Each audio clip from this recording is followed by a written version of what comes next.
check out Rush Collectibles' awesome horror figures, including the first and only Winnie the Pooh Blood and Honey 2 figures. For more information, go to rushfigures.com. Remember, in the course of discussing movies, the host will spoil plots. You've been warned.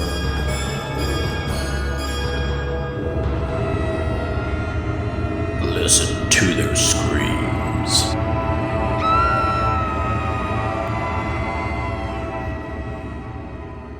Greetings, ghouls and creeps, and welcome to Listen to Their Screams, a horror podcast that feels like you're chatting with friends. I am one of your friends, Dave. We're joined as always by our other friend, Ike. Ike, how are you? Hey, I'm doing pretty terrific, if you know what I mean. I see what you did there. I was trying to think of something clever, and I was like, "Ooh, that could work." That's all right. Yeah, well, this is a Terrifier-themed episode. We try to keep as many of our segments today based on Terrifier as we can. Of course, there's the news and anniversaries that are not all Terrifier related, but otherwise, we're going to talk a lot about the Terrifier franchise, and in particular, Terrifier 3, which is officially out, and we are reviewing today. Not only are we reviewing it, but this right here, this is our regular episode, our regular spoiler-free episode, where we're going to give you a review, our feedback, our rating, but we're not going to give anything away. But because this is such a big movie, such a movie that we are so excited about and have been just looking forward to, we are doing a second bonus release this week where Ike and I have a spoiler-filled review where we're going to dive deeper into Terrifier 3, discuss more details. So if you've already seen the movie, go check that out and give us some feedback on it. That's a completely different recording, completely different review and release. You don't have to worry about this one. This one's spoiler-free. But if you have seen the movie and you want to hear some deeper thoughts into the plots and happenings of the movie, check the other out. It will be released at the exact same time. But this is not going to be a regular thing, but this is just too big a movie. We've really got to just discuss it all. No, absolutely. I 100% agree. This is one of those times where, we've been talking about Terrifier 3 for, since we literally had the vaguest grasp of when the movie would come out, we've been talking about it. So we have to. Yeah. And, I'm dying. It's one of those things. I'm pretty cool with spoiler-free reviews, but this is one of those movies that I want to say more. I want to talk more. I have so many thoughts, so many, just questions, ideas, reactions. So a lot of that's going to be in the second. So that way you're safe. If you've not seen the movie yet, you don't have to worry about this episode. But if you have seen it and you want to hear some more thoughts, like I said, check out the other release by us. So, but before we get there, we got a few things to do. All right, starting off, what did you watch this week besides Terrifier 3? Right. Besides Terrifier 3, really not a whole lot. Me and Kayla watched Halloween and Halloween Kills. And we're gonna watch Halloween Ends as well, like the remake stuff. Just something we wanted to watch. I did watch that movie on Hulu, Mr. Oh man, I'm drawing a blank. Mr. Crockett? Yeah, Mr. Crockett. Yeah. That was pretty solid. That too. I loved it. I thought it was fun. Let's talk a moment about that. It's kind of a mini review. We won't rate it and whatever else, but we talked about this coming out. I said I thought this was a clever idea, and it didn't disappoint. I really thought I liked the idea. I liked the concept. I like the way they executed the concept in the movie and how they did it. I just thought this was a really, really clever and cool movie, and just lots of fun to watch. I really, really, really recommend that people go out and check it out. Again, it's Mr. Crockett on Hulu. What'd you think of it? Yeah, no, absolutely. Like you said, I was very intrigued by the premise. It was one of those ones where it kind of caught my eye. I'm like, yeah, I'll give it a shot. And I made the joke, it's like giving Mr. Rogers a handgun, which, while there were no handguns, this was basically if Mr. Rogers killed bad parents, quote unquote. So yeah, absolutely. Very good. So had some really good, neat practical effects, which I was not expecting from it. But yeah, if you are looking for like a quick and fun watch, Mr. Crockett is right there for you. Yeah. I really liked it. It's one of those movies that, I don't know, plays right into my likes. It's just, it worked. Right. It was just fun. Not one of those movies you had to overthink or give too much. It was just very clever, very fun. Had some good kills, some good effects, like you said. Everybody was great in it. I thought the acting, the portrayals, or whatever you want to call it, the execution was very very good. Yeah. Mr. Crockett, he was great. So yeah, very much enjoyed it. So is that all you watched then? Is that the extent of it?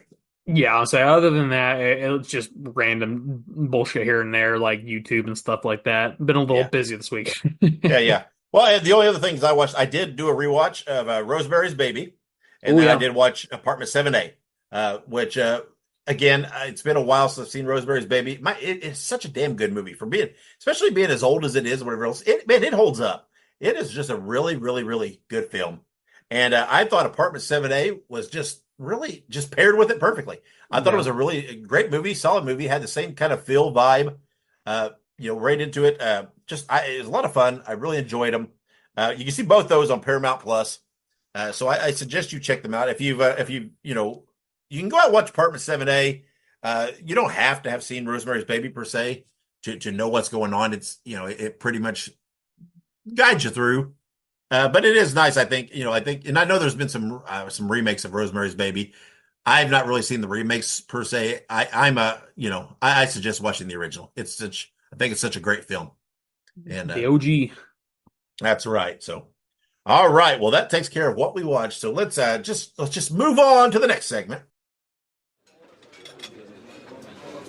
Order up! Here's one house special cheesy slasher. Enjoy. And it's time for Cheesy Slasher of the Week. This is where Ike and I present to you just what it says, a cheesy slasher to watch. And this week, it's not necessarily that it leans so heavy into the cheesy, excuse me, I don't know what cheeser means, cheesy, but it fits our Terrifier theme. This week, we're presenting to you All Hallows Eve. This is the movie that included the short films The Ninth Circle and Terrifier, which were the first appearances of Art the Clown. The movie is described as, while babysitting two children on Halloween, a babysitter finds a VHS in one of their candy bags, and the three watch the tape. It was written and directed by Damien Leone, starring Kate McGuire and Mike Gianelli, who played the original Art the Clown. And he played it in the two shorts. These two shorts were out and available before this. They pulled them into this as kind of a found footage type film. They pulled those two shorts along with a third short into this movie. Mike, I guess, retired from acting after doing this and went another direction. And of course, Art the Clown was recast as David Howard Thornton, who we all love. But Mike did a good job in these shorts, and laid a lot of the foundation for what David would build on. And I believe that if you talk to David Howard Thornton, I'm sure somebody has. I'm sure he has mad respect to Mike and what he established and what David was able to build on. It is a fun film. It was released October 29th, 2013. It's available to watch on Shudder. But this is where Art the Clown began, right? This is like I said, these were shorts, but this pulls them together so you get to see. And it's pretty fascinating to me to watch it. First of all, Katie McGuire does a great job. She's also in Terrifier, plays the reporter on the talk show in Terrifier. Yeah, Monica Brown. Yeah, but she is. But anyway, it's wild to me that, man, Art the Clown as a concept is pretty fully developed in this thing.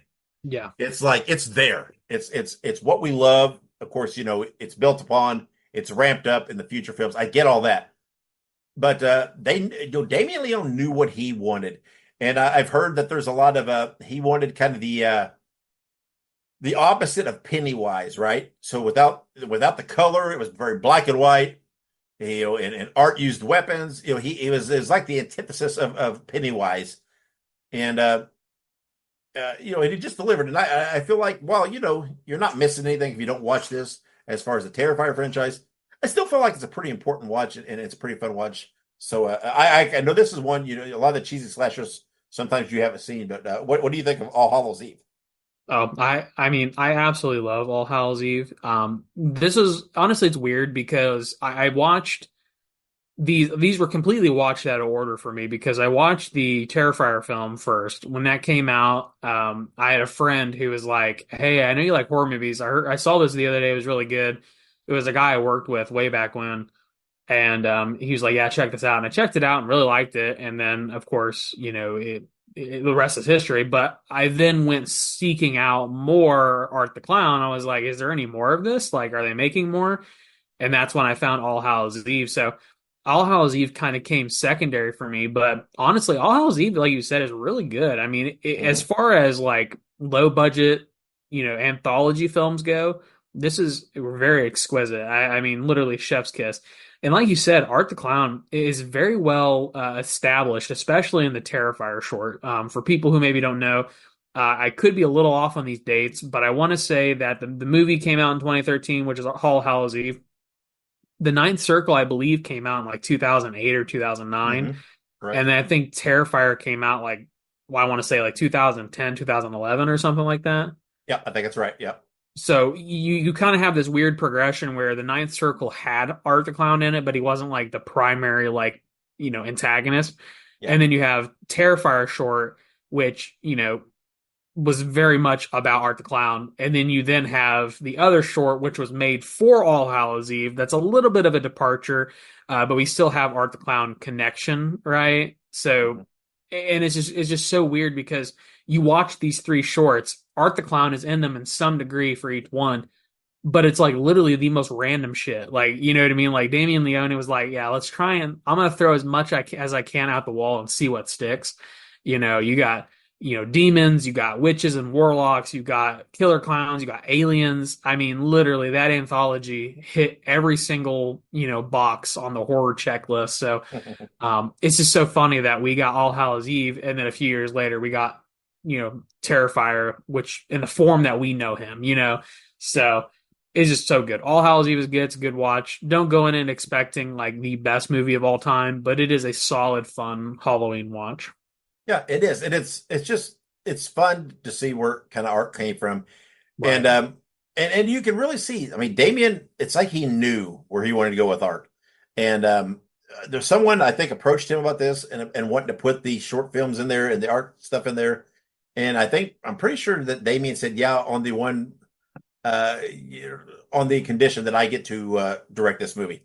And the third clip is like, alien driven. And they said that it doesn't really have art in it per se, but that was kind of to let you catch your breath before the Terrifier. It's between the two art things, right? They didn't want to, they wanted you, the Terrifier clip to have a little more impact. But it's fun. It's good. It's very cool to see the antithesis, excuse me, not that, whatever, the birth, the formation of art, and it's highly recommended. So that is our cheesy slash of the week. Again, it's not as cheesy as some of the stuff that we say, but it's still, compared to the others, a little low budget, a little cheesy, but a very, very fun watch. I like the concept. So all right, let's move on then to our next segment. Talk to us, Internet. And our next segment is Talk to Us Internet. This is where we either respond to some listener feedback, some listener reactions, or just something in general that we see online and on social media. And that's kind of where we lay this week to keep it in the Terrifier theme. We're responding to Terrifier 3 has been very well received by the fans of the franchise and gory movies, of course. But however, there have been reports of people that have taken young children to the movie. And there's also been people attending. I saw one post where someone said they were talking to someone that was kind of sitting by them. And this person said that they don't like gory movies. They're not really into overly gory horror movies. And the person questioned them. Have you seen the other? Nope, we haven't seen them. And they're like, okay, I don't think. But anyway, those people walked out very quickly and told the other person they were talking to that they are, quote unquote, sick in the head. So that aside, which is kind of ridiculous in its own right, but that aside, I kind of posed the question. People taking children, people going saying they don't like gory, what do people just not do any general research into what they're going to see in theaters? Do they not watch any trailers? Do they not? There's information on your phone at your fingertips. Do they not look into this at all? I'm very confused by these concepts. Ike, what the fuck's going on with people? Listen, so this is so okay. I have a small story about when I went and saw the movie, but I also want to respond first. So this is twofold, right? on the one hand, a lot of the walkouts, and I've done some research. A lot of the walkouts that people have done are like, or have documented, quote unquote. I've heard a lot of those are actually from like events where they did like, there's a program they call it's like Scream Unseen, Mhm. or something like that, where they basically show a movie and you don't know what movie it is, but they tell you the rating and like stuff like that. So a lot of the walkouts I've heard are from like events like that where they're like screenings, if that makes sense. Yeah. But like you said, a lot of the things that I've been seeing online recently are a lot of people are going to Terrifier 3 purposefully, right? They Yep. purposefully purchase a ticket and they go and then they complain about the movie. They say, "Oh, this movie's disgusting. The people who watch this movie are disgusting. You're sick in the head. This, that, and the other." Whatever cacophony of insults that they want to hurl at the Terrifier fans. But like you said, my question is the exact same thing. You have a device, right? You have a device in your pocket that is more powerful than the space that literally that is more powerful than the actual rocket whatever thing that went to the moon in the 60s. Okay. Right. Your Yep. phone, it is vastly more powerful than something that took us to the moon. And you cannot use it for 5 seconds to Google, hey, what is this movie about? What are the general rating? Now, to people who are taking kids at this movie, I will say, and they weren't kids, but when Kayla and I went and watched it, and we actually her father-in-law tagged along with us as well. He's a fan of the series as well. And Wait, hold on. Her father-in-law? Because I'm her father-in-law. no, Oh, wait. my father-in-law, I should say. There you go. Uh, Wait. Go I ahead. should Sorry. clarify. No, you're good. My father-in-law, he tagged along with us, and he liked it. He liked it a lot. But the people who are in front of us, right, was of like an older woman who I assume is the parent, and about five like teenagers, pre-teenagers, maybe like 13 to 14, is my guess. And I was like, I am kind of shocked that these kids are here. And it was like a Thursday night, so it's a school night. Kids are back in school, so it's a Thursday night school night. It's a late movie. Like even I, as an adult, was like, yeah, I got to go to work tomorrow. I'm not super looking forward to that, but I was just like, why are they here? Why are these kids here? And I even told my wife, I was like, I'm very curious if like they're gonna get up and get out. Now they didn't. Now they sat through it. And I even saw the mom or whatever laughing along at some of the funny parts. But yeah, I don't know. I don't know why people are doing this, and I especially don't know why people are then turning around and getting angry at anyone but themselves because they put themselves into that position of taking either children or taking themselves to a movie that they probably should have known was not going to be something that they were going to like. So I don't know. I think it's ignorance or stupidity or both, Yeah, I don't know. It's just too easy these days to just do some cursory research and no excuse. Exactly. So you don't have you have no room, no purpose, no reason to bitch about anything because come on, everybody knew what this movie was going to do. Oh, Everybody absolutely. knew what this movie was going to have. So you know what? Take 5 minutes and Google so that you don't have the right to complain. I understand that some people may go into it knowing or having an idea of what they think, and yeah, maybe it impacts them. Maybe it's what they react how they didn't. That's fine. I get it. It's cool. Whatever. But there's no excuse for people walking out, calling other people sick in the head. No reason for people taking kids and then complaining. No reason. Exactly. So whatever, people. Quit whining. Quit trying to have 15 minutes of viral fame and just be responsible consumers. So Yeah. It's all counterculture stuff, man. That's what they want to do. It's Art the Clown is popular, so Art the Clown obviously has to have his detractors, and they think that they're going to make a quick buck, from the more conservative folk who are going to believe and lean into their thought process. When in reality, given the time and date, it's like, and sorry, I don't want to keep rambling, but it's not like it's the 70s. You know what I mean? And The Exorcist just came out and nobody knows anything about The Exorcist. And they go to the yeah, movie and they're, absolutely bewildered. No, I mean, you can literally do a very quick Google search and see that this is the third technically fourth film in a franchise about Art the Clown, and just look at any of the other ones to get even a small grasp of what it is that this movie's about. And like you said, it's just people who complain are doing it, and I can't take them seriously. I cannot take people seriously who complain about movies anymore, just because it is so easy to figure out what it is you're going to go watch.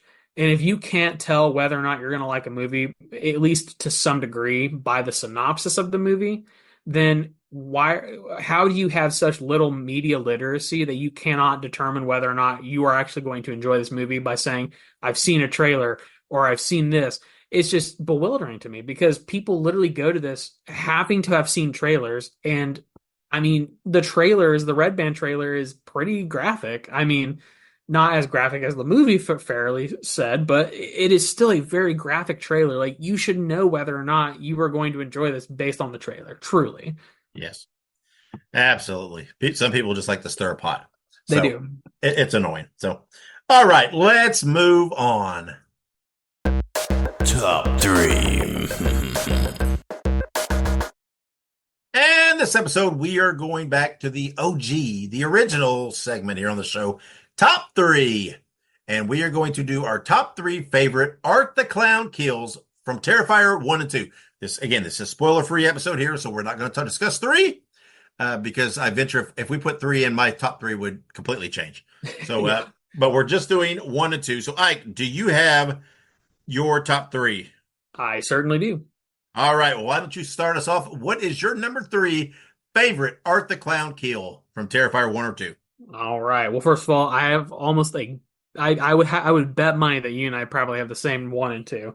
I'm not sure about 3, but Yeah, I almost put the precursor of excluding 2 particular kills yeah. because they're obvious. But I thought, nah, let's don't do that. Let's they see are how what it they goes. are. Yeah. So, but yeah, go ahead. You're number 3. All right. My number 3 is the scene from Terrifier 2, which is the Brooke acid kill scene. It's a kind of an underrated kill. I feel like some people are kind of hit or miss on that one. Of course, for people who have seen Terrifier 2, this is the scene where they get to the carnival. Sienna goes looking for her brother Jonathan, and Brooke and her boyfriend are in the car. Her boyfriend, of course, gets stabbed in the penis a couple times, and then which that almost made my list because it was kind of funny in a way. Yeah. But Brooke obviously takes off running, and she tries to fight Art the Clown, but she gets acid thrown in her face, which is absolutely brutal. And then, of course, she gets her chest caved in, which was also completely brutal and just vicious. So that is my numero tres. All right. Well, that obviously not my number 3 then. I guess not obviously, but anyway, my number 3 is from Terrifier 2. It is the Halloween store kill of Ricky, who's the guy that works in the Halloween store, who's pretty brutally killed, hatchet to the head. I think there's a bottle. Is there a bottle shoved into him? Maybe. Like a I don't broken know. bottle or something. Yeah, like broken that. bottle. But what seals the deal? The icing on the cake for this is I love the kid looking in the window and Art posing with the head of Ricky, like he's at Halloween display. Cracks me up. So hilarious. Just made this kill so much fun to me. And so that is my number 3. Now, like you said, I bet we have the next 2 are probably the same. I'll be curious to see, though, the order of our 2. Yeah. Okay, so go ahead then and hit us with your number 2 favorite Art the Clown kill. My number 2 favorite is the hacksaw scene from T1, Terrifier 1. Obviously, I had a very hard time with the top 2 just because I was like, which one do I think is more iconic? And this one is infamous, famous, however you want to look at it. This is one of those scenes that, and I'll explain because I think everyone probably can guess what my number 1 is. But the hacksaw scene was one of the first scenes I ever saw in a horror film that genuinely bewildered me. I at that point in time, I was I had seen a lot of horror movies, but I had never ventured that far off the path of like mainstream horror. So when I saw Terrifier 1, it was probably one of my first real forays into more independent horror and, where they can really do whatever the hell they want to do. And I saw that scene and I was like, holy shit, like what? And obviously it's iconic. I mean, that scene has gone down in infamy. I mean, people still talk about that to this day. And I just, oh, so good. So much fun. And I'm sure I'm sure David probably had a hard time doing that one because that was a lot of blood. What are you saying? I had a hard time. No. David Howard Thornton. Oh, I got you. Okay. I thought you were going to be like, what? No. No, I'm sure he was covered. I imagine I that. bet. I'm sure his soaks were like soaked up in it. I just imagine that was a very hard scene to do. I I'm bet. very curious. He's supposed to come to Pensacon, which is a con near me next year. So maybe I'll ask him if I see him. Well, all right. There you go. So, say this is where I'm curious about because, yeah, I probably know what your number one is. And I Yeah. think the way you have them ranked 1 and 2 is how a lot of people would have them ranked 1 and 2. However, I, as far as I like them and my favorites, I flip flop the two. Yeah, I got you. So my number 2 is from Terrifier 2, the Salt and Bleach kill of Allie. Ooh. Everybody, of course, knows this one. This is the one we heard about even before seeing the movie, that there is a scene that's going to make your stomach turn. And this was it, right? Where man, Allie she's skinned, she's cut up. There's salt and bleach and torture put on. It is crazy ass wild. Everybody knows this. Everybody, if you know it, everybody's heard about it. Even if you've not seen the movie and you're a horror fan, you've heard about this. Most people say this is probably their favorite kill or one of the most gruesome kills. I don't know. I love it. Don't get me wrong. I always put the other a little ahead, which is what you said. I'm just going to go ahead with it. My number one is the hacksaw kill of Dawn from Terrifier 1. I don't know what it is about it. I think it's just, I love it. I like the visual of it, the way it's done. To me, yeah, the salt and bleach is absolutely brutal, but the fact that he takes a hacksaw and cuts someone in half like that is just shows how sinister this guy is. And like you kind of mentioned or alluded to, this sets the stage for you, right? Of what Art the Clown is. And this is, to me, this is like the definitive Art the Clown. And I think there's, I don't know if it's happening or if it's just a rumor that there might even be a Funko Pop of this scene. Oh, wow. Or something, or some kind of figure type thing of the scene, which would be very cool. I don't know. But anyway, I love this. I love this kill. It's so, I don't know what that says about me, but it's so fun, so great visually. The effects are spectacular. It's so well done, and it is thus far of the first two movies my favorite Art the Clown kill. So moving on, I'm pretty sure then we know what your number one is. Ike, go ahead though and lay it on us and talk about it. Yeah, number one, of course, for me is the alley bedroom scene from T2, Terrifier 2. It's hard for those two because, the hacksaw scene, like you said, it's iconic. Everyone knows about it. And it really sets the stage for what Terrifier has to bring you. And like you said, if we were including Terrifier 3 in this whole ranking would be completely thrown off. Yeah. But the bedroom scene, that was a scene that I the first time I watched Terrifier 2, I genuinely had a hard time watching that scene. I remember being in the theater with my wife and I remember watching that and I'm like, oh my God, like this is brutal. This is just insane. And I mean, he scalps her. He literally breaks her arm. He like splits her hand down the middle. He cuts her back up. He literally does everything that you could possibly do to a person without just flat out killing them. And then literally to add salt to the wound, he dumps salt and bleach on her. And it's just, oh my God, the actress who plays Allie, in my opinion, is probably one of the best actresses in all of the films. I don't think anyone else could have sold that kill like she did.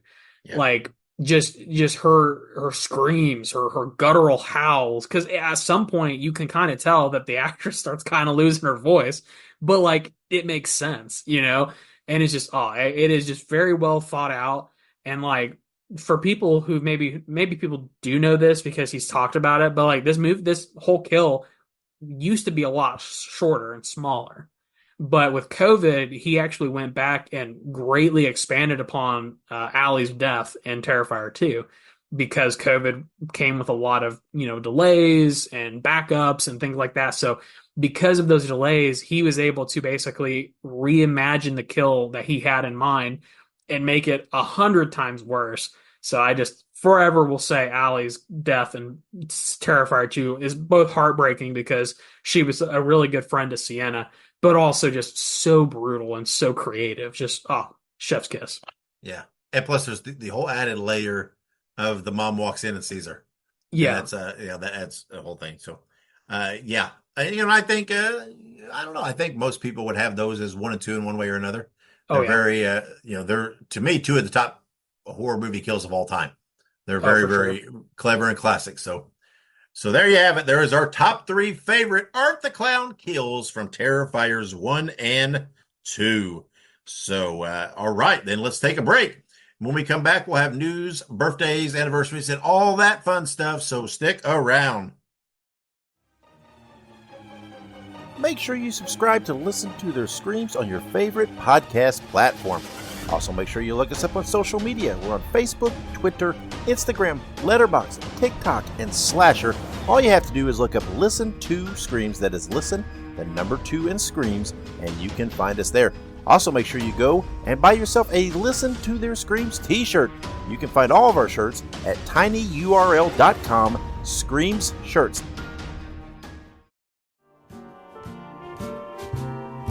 Spreading the news. Spreading the news. Spreading the news.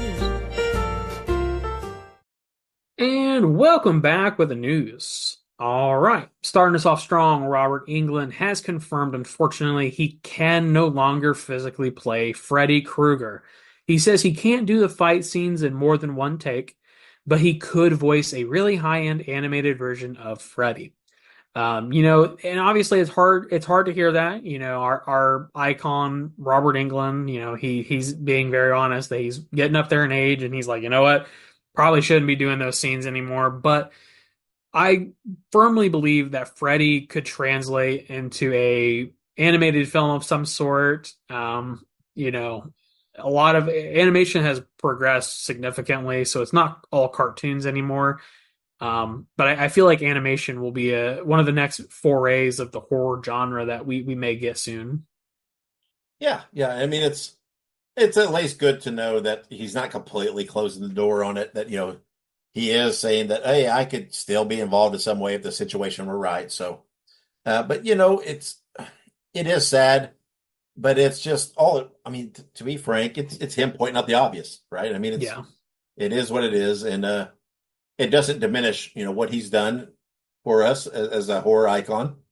And, but hopefully the franchise moves on and whatever it may be, whether it passes on to somebody else, whether he does do some voice, whatever it may be, hopefully though we get something Nightmare related in the near future, and let's move the franchise forward.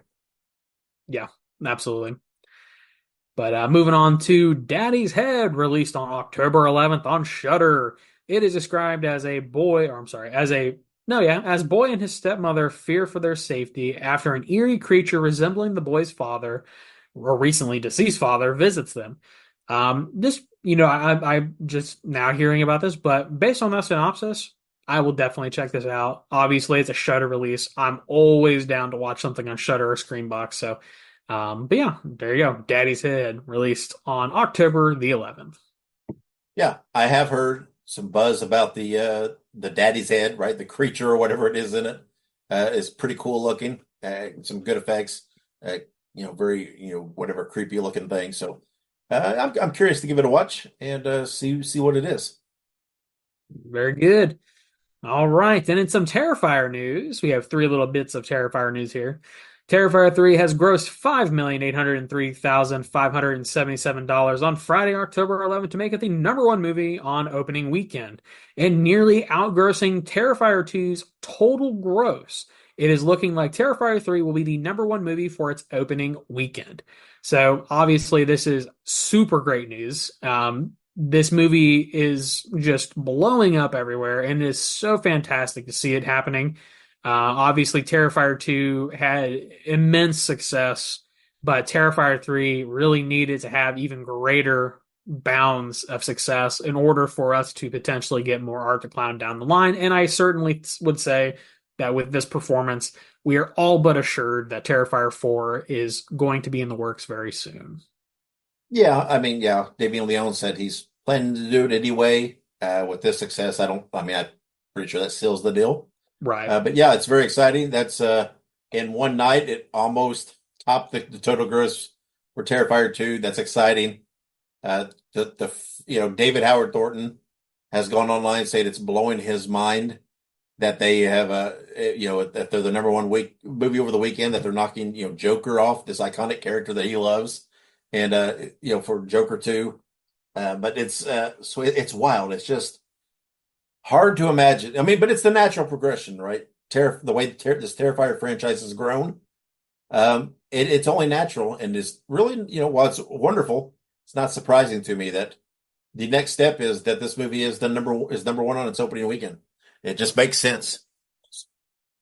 Yeah, absolutely. And I think it'll happen. Just got to wait for, weirdly enough, normally we record these pretty early in the week, but we're actually recording this on Sunday. So we can't actually say whether or not it's going to be number one yet, but I would almost guarantee that with its success so far and with the bombing of Joker 2, man.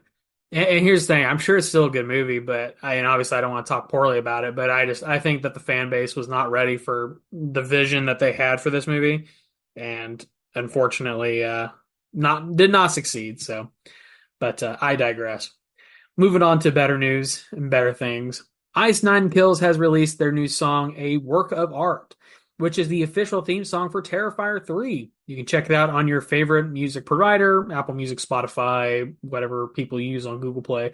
I've not yet listened to it. I used to listen to Ice Nine Kills, when I was like a teenager, but I haven't listened to them in about a decade or so. So, I'll have to check it out. I'm sure it's a good song. I heard the music videos are a lot of fun. So, I'll have to check that out. Yeah, there is a video out there. Our buddy Matt Sampier, I think, worked on the music video. Nice. And he's put some pictures out there of him and David Howard Thornton as Art the Clown, and he's pretty stoked because from what he's posted, he loves Ice Nine Kills, loves the Terrifier franchise. So it's pretty exciting that he got to take part in that. I kind of like it when some things, some of our friends and some of the things we love combine. And one of our friends of the show gets kind of what I would call a break, right? The opportunity to do something like that. It's pretty cool. I've not really watched. I've heard some of the song. It is pretty good, and obviously I'm sure some of it was in the movie that I'm not directly recalling, but not watched the video yet. But I intend to, and but it's pretty exciting. Just part of the hype, and the Artomania that's out there. It's pretty exciting that this is happening. The Artomania. Mm-hmm. Good stuff. But all right. And last but not least, Relivo and Select to Play in 2025 are releasing a side-scrolling fighting game called Terrifier: The Artcade Game. More information will be coming in the future. I've seen a little bit of clip of this, and it looks like a fun little side-scroller, little beat-em-up kind of gory game. Yeah, very very arcade-like, and right. I like that. I think it'll do pretty good. I will hope that maybe one day, especially with the growing relevance of Art the Clown, that perhaps we'll get more of maybe more of a AAA title. You see the success of like the Friday the 13th game, and you see the success of the Texas Chainsaw game to some degree, Dying Light, and you're not Dying Light. There's whatever the other one is, the one Dying Light's a zombie game, but Dead by Daylight. Sorry, I couldn't remember. Yeah. I'm hoping that with the success of these other horror games, and then just like the relative success of Terrifier and everything else, that we'll get an actual AAA game one day. But this is a good start. You know what I mean? This is getting his foot in the door of that industry, and as long as it does well, we might see more in the future. Yeah, I mean, and also couple that with the him popping up and it's a downloadable character, the Call of Duty game. So he's out there getting some exposure. So that's exciting. Yeah, absolutely. And for people who are curious, I tried playing Call of Duty, trying because I wanted to get the skin. Unfortunately, you do have to pay for them. You have to pay $20 for them. Which I mean, that's a small price to pay for Art the Clown. So I may yet be tempted to do so, but I thought you could just unlock them. I thought that was how that worked, but I have not played Call of Duty in so long that I was gravely mistaken. You do have to pay money. It's a Yeah. microtransaction. There you go. But anywho, that does it for news. Obviously, very Terrifier heavy. Good to see it. But we're going to move on to upcoming birthdays. Starting off with August 17th, 1948, we have Margot Kidder from Black Christmas. And of course, she plays Lois Lane in the Christopher Reeve Superman movies. Obviously, Margot Kidder is a fantastic actress. She's known for many things. Yeah, and I'm sure you know, Dave, but they are coming out with a Christopher Reeve like documentary. Documentary. Yep. Yeah, it looks very good. Yeah, I'm excited to see it. I love Christopher Reeve. He is my Superman, and Margot Kidder is my Lois Lane. And of course, I love the original Black Christmas. So yeah, of course, Margot Kidder is no longer with us, but she was fantastic. She was absolutely very good. And then another classic here, October 2nd, sorry, 20th, 1882, Bela Lugosi, known for his role as Dracula.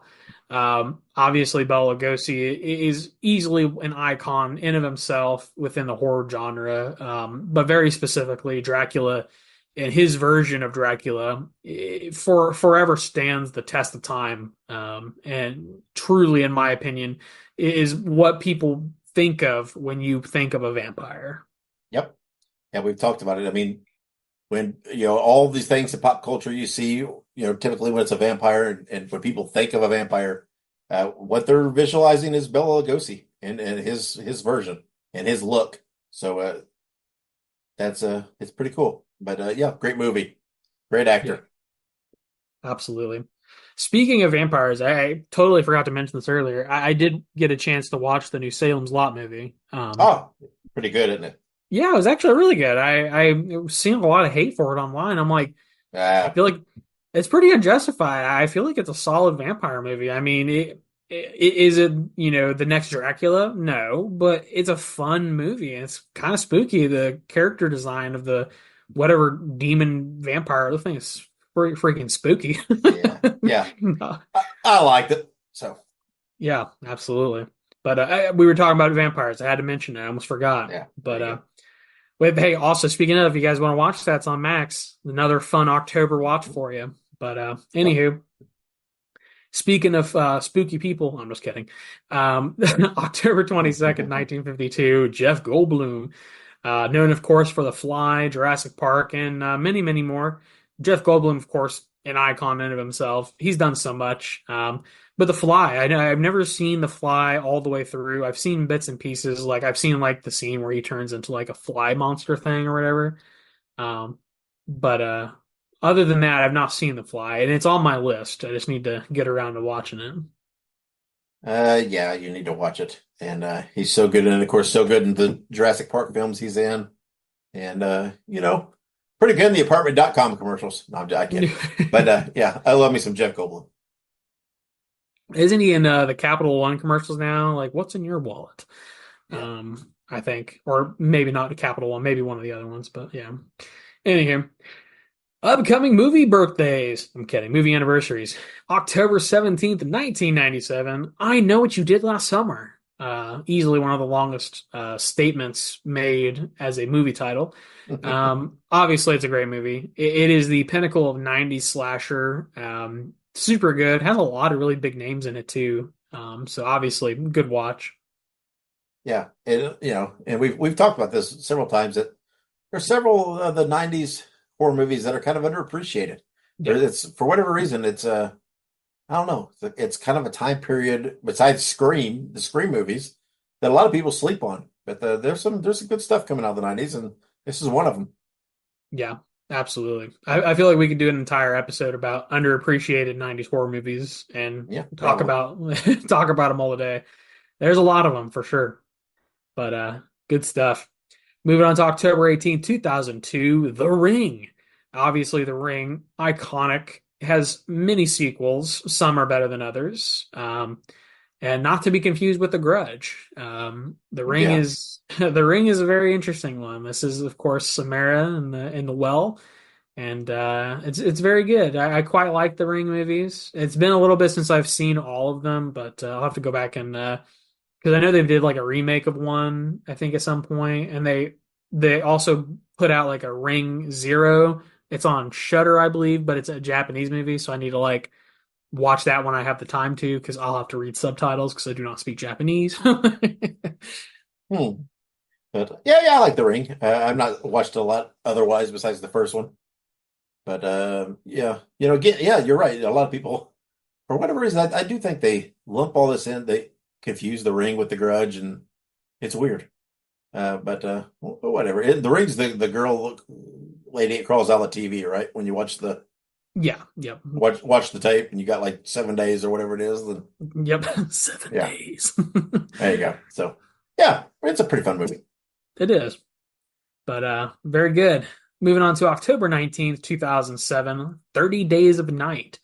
30 Days of Night is another vastly underrated vampire movie. This, of course, has a much different approach to vampires than Dracula or Salem's Lot. Really, any vampire movie I've ever seen is significantly different than 30 Days of Night. 30 Days of Night does hold true to some of the tropes, but like I don't think that you have to kill them with a wood stake in 30 Days of Night. I think you can just shoot them and they die. But they're like super strong, so it takes a couple bullets, right? Like they're more like super powered humans than like a true supernatural beast, if I remember correctly. Yeah, I think so. But yeah, 30 Days of Night, it's a fun one. It's very good. Yeah, it's a clever concept. With the whole Alaska 30 Days a Night thing. It's pretty clever. Now, I don't think that's one I would have thought of, but I like the approach. But yeah, I know there's been some sequels and whatever else. I'm not as familiar with those, and it's been a while since I've seen this movie. But Yeah, there's a sequel. I don't remember what it's called. It's like 30 Days of Night, something, something, and it's not yeah, very good in my opinion. It's very much it bleeds into like the action realm a little too much. ah, Like it basically it kind of turned into like an underworld type movie. I don't know if you've ever seen those. yeah, But yeah, and not to say Underworld's bad, but like Underworld started as like an action horror type movie, but like 30 Days of Night wasn't necessarily like that, you know? But I digress.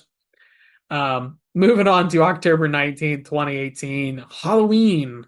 Um, very good, obviously. It's a very worthy sequel, requel type movie.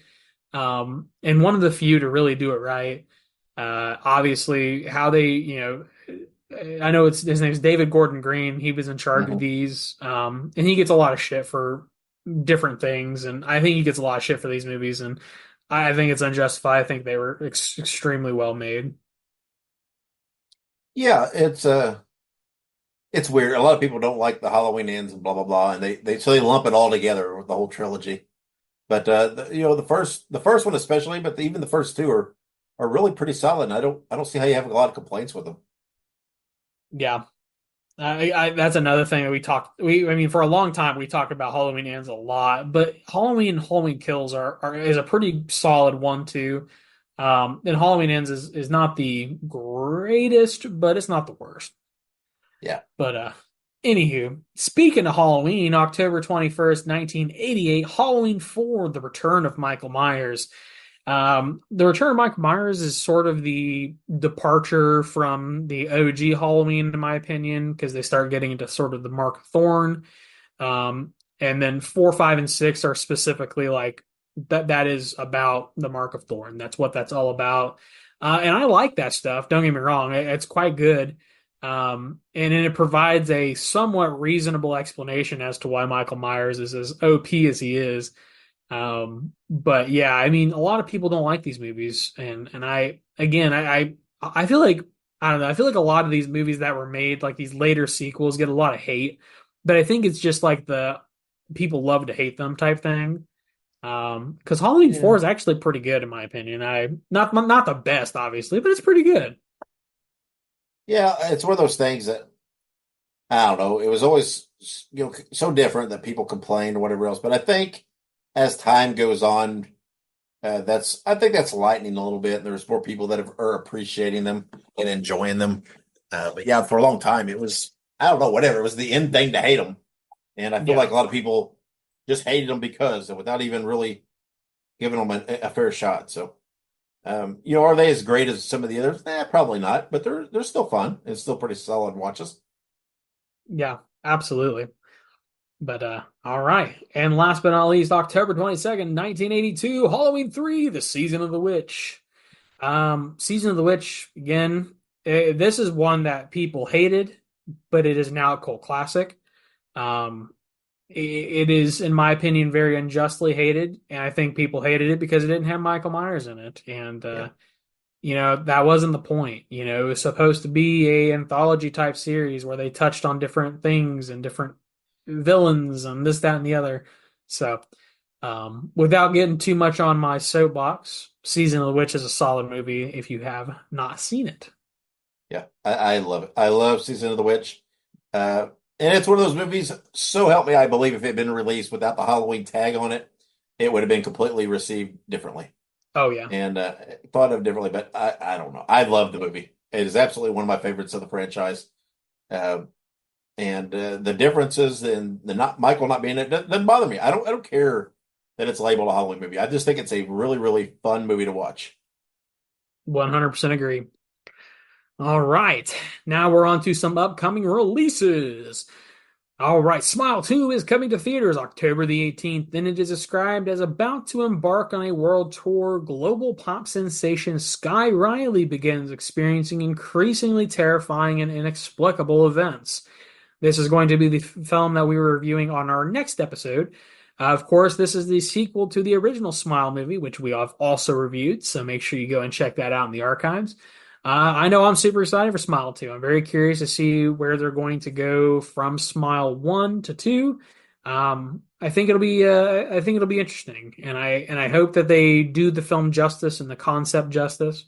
And the Smile Demon is another one that was picked up by Call of Duty recently, so you can actually play as a Smile Demon if you would like to. Yeah, I'm looking forward to it. I really like the first one. Obviously, this one's got a lot of hype behind it and the marketing push. One of the big movies that people are looking forward to this year.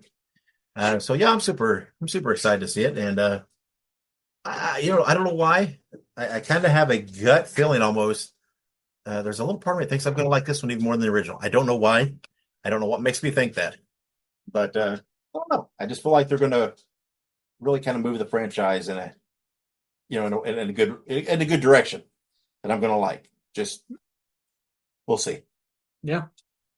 Very curious. So we'll see what happens. But obviously, if you haven't seen our review, check out the first one. We really like Smile. And that'd be a good little thing to watch before you see us review Smile 2 and see if our rating holds up between the two. But moving on to this series, Tales from the Void is releasing 2 episodes every Sunday from October 13th to October 27th. So check that out on Screambox. Tales from the Void, of course, is the basically the visualization of the r/no sleep subreddit on Reddit, of course, and it's a bunch of just short stories that I believe that they're turning into more full, thought out stories on film. So very curious to see how they do that, and I'll definitely be checking that out. Yeah, it sounds like fun. I'm looking forward to it, and it's one of those things. I don't know if I'll watch it as it goes, or just wait and kind of watch it all through at the end. Right. But who knows? But I intend at some point to watch it. I'm looking forward to it. Absolutely. And moving on to Mads is releasing on Shudder on October 18th and is described as a teenager stops off to see his dealer to test a new drug before heading off for a night of partying. On the way home, he picks up an injured woman and the night takes a surreal turn. So this looks like an interesting little film about doing too much drugs, I guess. Yeah, I'm curious, what a surreal turn it takes. So I'll probably check this out on Shudder. I do like trippy horror movies, so this might be one to add to that little list of trippy movies. Yeah. I mean, it sounds. I can't say it's the most gripping movie to pull me in. But it is a Shudder movie. I have a lot of faith in what they're putting out, and I'll give it a try. Yep. And this next one I'm extremely excited for. Carved comes to Hulu on October 21st and is described as a group of survivors find themselves trapped in a historical reenactment village on Halloween, where they must unite to battle a sentient, vengeful pumpkin. Obviously, anything to do with a sentient, vengeful pumpkin, you've got me. Fuck, Yeah. I'm in. Like, come on. It's like that is where it's at. Vengeful, sentient pumpkins. That is fucking gold mine right there. I'd watch 100 movies about a sentient pumpkin. Yeah. But yeah, obviously I'm super stoked for this. I think it'll be a fun. I think it'll probably lean heavily into comedy, but I think it'll work well.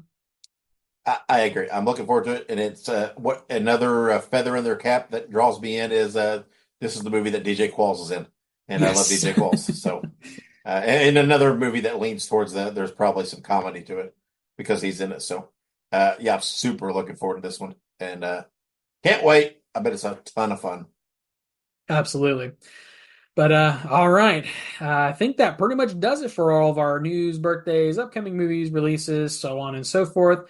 If you guys haven't already, make sure you follow us on social media and, subscribe to our YouTube channel and all that good stuff because you don't want to miss an episode. Especially since that you're going to get 2 episodes with this one. You're going to get the spoiler-free and then the spoiler-filled episode of our review of Terrifier 3. So make sure you bookmark that for later if you've not seen the movie yet. But when we come back, we will have our spoiler-free review of Terrifier 3. Stick around. This is Wrestling Nostalgia, the podcast that dives into wrestling history. Hey, wrestling fans, I'm Dave Dynasty, and if you enjoy podcasts that are knowledgeable and history-driven, then Wrestling Nostalgia is for you. With great guests and fun interviews, there are over 200 episodes in our archives. We chat with several first-time guests and often cover topics not discussed on other podcasts.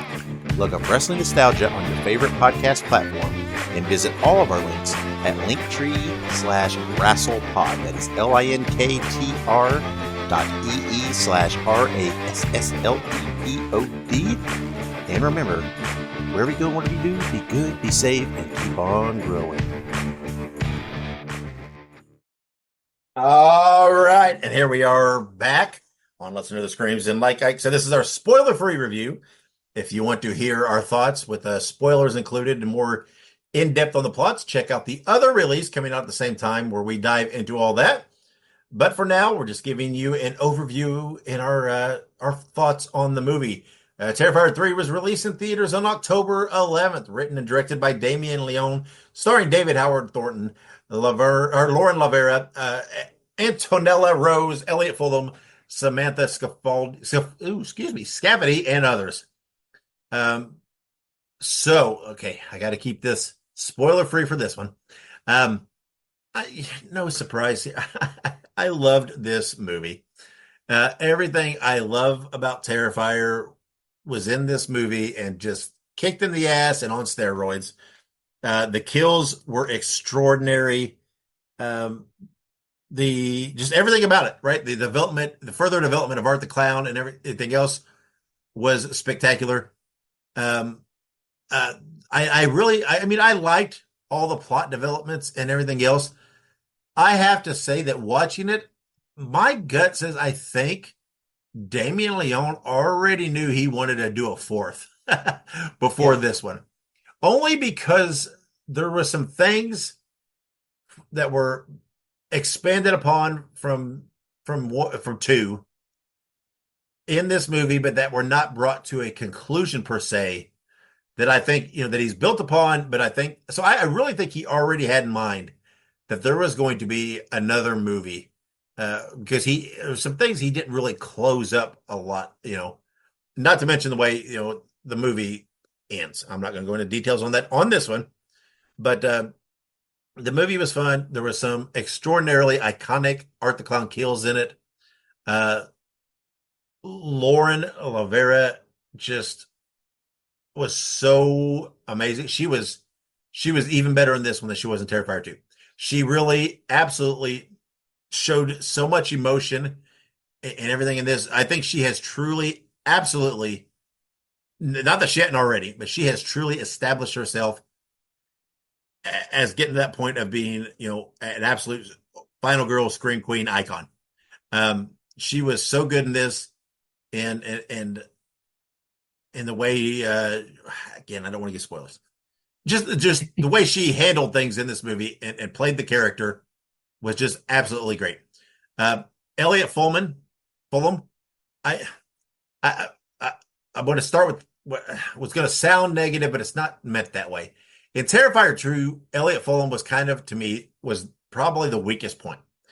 I don't mean that in a bad way, per se. I'm just saying, when you're in there with David Howard Thornton and Lauren Lavera and some of the other people, I felt like maybe he was just kind of a notch below them. I really thought you could tell a lot of growth with him as an actor in this movie. I really thought it was a little stronger, a little more convincing in this movie than it was in the previous. Maybe that's just the natural aging and progression, of him. But I thought for what he did in this movie did a really great job. I felt like there was a lot added to the mythos of Art the Clown, and building on it. It really answered some questions. It didn't answer some others, but there were some definite questions about the Terrifier franchise that I feel was definitively answered in this movie, and I liked it. So I'm gonna cut it there because it's so hard for me not to give something away and keep it vague. So, tell me what you're thinking on Terrifier 3. Well, I mean, first and foremost, I loved it. Terrifier 3, it really, in my opinion, it continues to paint the perspective that Damien Leone is simply making movies at this point to try and outdo himself. I mean, truly, this movie, it outdoes Terrifier 2 in a lot of ways. There are some things that I do like more about Terrifier 2, but like you said, I think the natural progression here, with some of the characters like Sienna and Jonathan, fantastic. Like you said, there's a lot of questions that are answered, not only about Art the Clown, but about, Sienna and Jonathan. And they do a very good job because as everyone knows, this is not a spoiler, there is a time skip between Terrifier 2 and Terrifier 3. Yep. I think they said that a long time ago. And from what I understood, the reason they did that is because the guy that plays Jonathan, he basically grew like a sprout, which is very evident. The guy's like 7 foot tall now, so they're like, we can't justify making him a teenager. Really, we got to like move him up into college, which is crazy. So I mean, there's a 5-year time jump, and they do a very good job of explaining what happened during that 5-year time span, and they even talk about maybe what our boy Artie was doing during that time, and there's a lot of other really cool stuff that they were able to establish with this film. And they also very well painted the picture of what encountering Art the Clown really does to someone's psyche. So it's very interesting to see all of these things combine and mesh together. A lot of kills in this movie, a lot of very well done kills in this movie. And I would say that in terms of pure shock value, the opening of this film is vastly more shocking than either of the other two films. I think that Terrifier 4 is going to have a lot of work to do because this film, truly, in my opinion, it really smoothed out a lot of the edges that Terrifier 2 had, but it did so without taking away from what the film was really about, which was about Art the Clown doing what he does and Sienna doing what she does. Without spoiling anything, I'm going to cut it there because the film just shot perfectly, acted perfectly. There's a lot of callbacks to other films. There's a few cameos in this film. I don't want to say because they could potentially ruin parts of the film. But there are a few cameos from people from All Hallows Eve or even from the greater production crew. And just generally, there's a lot of really cool, nifty things that they do in this film that is just superb. So without spoiling, I'm going to cut it there, that I just loved it and it was so good. Yeah. And there's, I love Terrifier 2. Don't get me wrong. Love it. But after watching Terrifier 3, it does it does show me a little bit. You know what? There is Terrifier 2 is a little busy in some parts, right? There's a lot happening in some parts and everything else. To me, Terrifier 3 flows much smoother. And it's not it's like the action and the pace is spread out a little more through the movie than just having these really hectic high points. And there are definitely climaxes to the movie, but it does make you kind of notice in Terrifier 2. And I'm not knocking it per se. I'm just saying that the pacing's a little different. That there's in Terrifier 2, there's more kind of lulls, and then it just like it goes from like whatever 20 to 3,000 all of a sudden, and it's just a lot happening. And I just feel like I don't know. I like the pacing and the layout of Terrifier 3 and the way it flows. It flies by a little more and really makes you want more. You can just each movie you can just tell that these guys are learning more and improving on their craft and really becoming more invested in the characters and the franchise and it just shows more and more in each film. And I love it. It's just really a lot of growth as a franchise. It's very retro, right? Again, it feels like the classic 80s franchises of the iconic horror films. This feels like that. That it's great.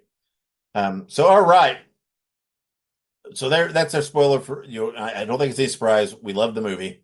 I think you could go into it knowing we were going to love the movie.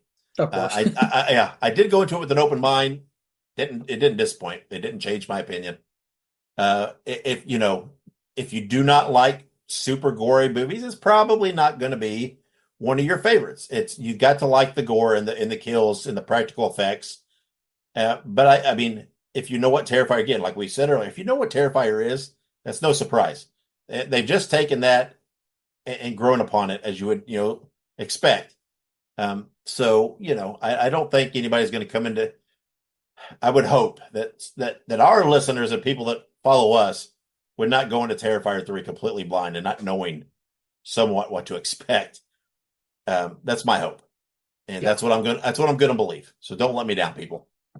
So let's rate this thing and move on out of this. So Ike, out of 5 screams, what are you giving Terrifier 3?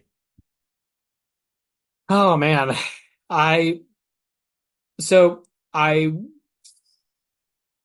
it's hard because I love the movie. This movie was so good. It ironed out so many wrinkles from previous movies. But I don't think it was perfect. I don't think it was a 5. So I'm going to have to go with a 4.5 out of 5. Yeah. Again, I feel the same way. It's not perfect. It is. The wonderful thing is it is consistent. And it is, it's like I said, if you enjoy the Terrifier franchise, it's like each movie takes what you enjoy and what you love about it and just fine tunes it, does it just a little better. Right. Terrifier 3, it's a wonderful film, wonderful effects, a fun watch, but it's not necessarily breaking any ground. It's just doing what they do and just raising the bar a little bit. They're not necessarily, reinvent, and that's, to me, that's a positive, right? Let's don't muck up what's working by trying to be too crazy about it. And so I just I'm gonna knock it out a little bit. I'm gonna give it just a 4 out of 5. I absolutely love the movie. Don't get me wrong. But again, I like the way it flows. Whatever else, I do feel like maybe they could have leaned into the plot a little bit more. That's why I think that he already had eyes on having a 4th film, because I think there are a few things that that they dropped into Terrifier 3 that we didn't get a conclusion on. Yeah. That it felt like you really wanted to, but I think he's got a big picture view of it. But that makes it hard when you just are watching this movie and judging this movie independently. There were some things mentioned, shown in this film that it's like, ugh, I really wanted to see a little more of that and where that goes and what that means. That's not quite there yet. So I think that's why it's holding me back to a 4. But again, I absolutely love the movie. Um, I have to say, and we can discuss this more in our spoiler. I really think, again, I know it's fresh, I know it's new, but of the 3, I think it's probably my favorite of the 3 so far. I think each one I like a little more. Yeah. I love Terrifier 2, but again, this one takes everything I loved about Terrifier 2 and just it just adds to it, just builds upon it, and I love that. And I don't know, I just felt like this movie was a little smoother and but I'm not. Yeah, again, like you said, I'm not saying it's perfect, but it is a absolutely damn good horror movie, especially if you love practical effects and kills. Um, Damien Leone delivers that every time. And whatever the case may be, man, they have got magic with Art the Clown. They have developed an iconic character that even if the movie was weak, Art the Clown adds to it and brings it up a level. And I'm not saying this movie's weak, but even if it were, just him and David Howard Thornton's delivery of it, it brings it up. He's such a joy to watch. Yeah. And as was the case in this, there were so many classic things to watch him do in this film. And if you want to hear more about those, you got to listen to our spoiler-filled review if you've already seen the movie. So if you want to hear that, it's a completely separate episode, released at the same time as this. So just naturally go over and listen to that. It won't have all the news and things. We're not repeating a bunch of stuff. This is just a second separate review filled with spoilers where we're going to say, hey, the gloves are off. We can talk about anything we want pertaining to the movie. We're going to discuss some of the plot points, some of the happenings in it, raise some questions that we have about it, say some of our favorite aspects of the movie, maybe some things that were arisen that maybe, hey, leads us to think what's happening in the 4th movie. All that stuff's fair game in that. So if you've not seen the movie, just don't listen to that yet. Please, just go watch the movie first and enjoy it that way. But if you have seen it and you're familiar with the movie, go and listen to it and let us know what you think. Because I want I want to hear your feedback and on what you agree with. Again, don't post spoilers out on social media. Not yet. It's too soon, too early. But save that feedback. So anyway, we're going to get out of here. And if you want more Terrifier 3 and Art the Clown discussion with gloves off, spoilers abound, check out the bonus episode that we're getting ready. That's going to drop at the same time as this, that we're getting ready to record.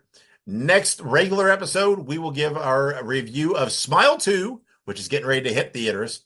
Thank you once again to our wives, to all the listeners and followers for all your support, everything you do to make the show what it is and enjoyable. Before we jump into the spoiler world, anything you want to throw into this one?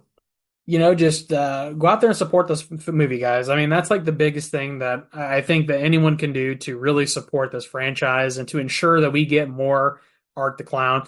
I know Damien Leone says 4 is going to be it for him, but Art the Clown could be revived in 100 million different ways. So just go out there, support Terrifier 3, do what it is that we do, and give lots of love to the Art the Clown family. Just do it. Just do it. It's a fun movie, and do a little research. If you've never seen the other ones, maybe don't go watch this one. But enjoy it and support the Fuzz on the Lens and Damien Leone and everyone who is a part of this project. Yeah, and that carries over also to merchandise, guys. We're finally getting some cool stuff for the Terrifier franchise. Funko Pops, more figures, lots of stuff. At the Spirit Halloweens at Spencer's. There's lots of stuff out there, and it's growing all the time. The success is only going to bring us more. That's cool because I love it. I love getting the option to pick up some of this Art the Clown stuff.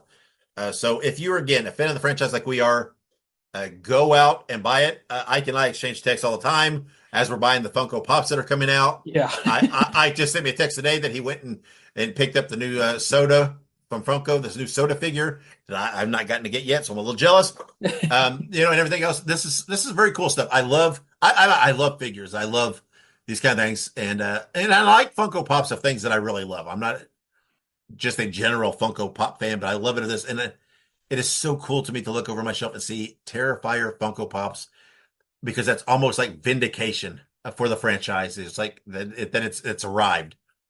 And the success of this movie is only going to prove that otherwise.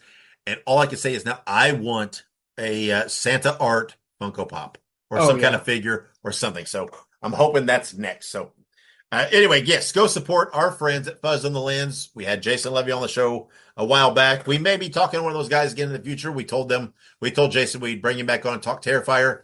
Let's let the film brew out there a little bit and let people see it. But yeah, we may revisit with Jason Levy or perhaps Michael Levy or whoever it may be and talk to one of them and discuss this film a little more once the hype's over and these guys settle down, because they're very busy right now.